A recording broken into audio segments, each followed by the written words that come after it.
Yo, what's popping? Kamusta kayong lahat? Samahan nyo ako ngayong araw. Let's go! So yun guys, medyo hindi tayo nakapag-upload ng vlog kasi alam nyo na medyo lately nagda-diet na tayo. Kaya ayan, nag-order nga pala ako ng meal prep at yan, sinubukan natin yung Factor. So ayan, sila na yung magluluto sa inyo, sila na yung magpapadala sa inyo guys. Ayan, napakamura lang. Tapos ayan, pwede rin kayo mamili ng mga meron silang menu na pwede yung pagpilian ng mga kung anong gusto nyong ipadala sa inyo. So yan yung mga napili ko. Yan, mga pan-diet talaga yan guys.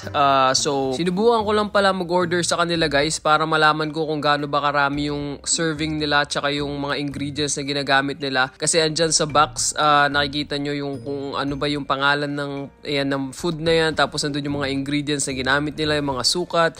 So before pala nyan, nagbe-meal prep na talaga ako kasi syempre less time and gastos guys kapag magluluto na lang kayo ng minsanan tapos bili kayo ng mga container na ganyan. So usually ganoon yung ginagawa ko. Tapos syempre everyday kukuha na lang ako ng mga niluto ko. Usually pang 5 days na ako nagluluto kada weekend. So ayan lahat ng mga in-order ko guys. So yan, matitikman natin kung masarap ba.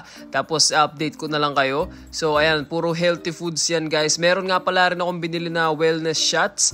At yan, papakita ko sa inyo. Pwede nyo rin gawin yan. Andiyan din yung mga ingredients na ginamit nila guys. Ayan, mga lemon, ginger, tas spinach, mga binlend lang nila guys. Tas pwede nyo siya inumin everyday before kayo kumain.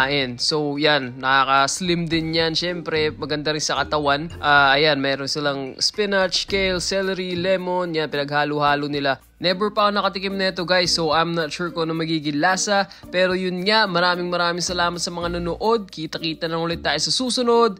Ingat!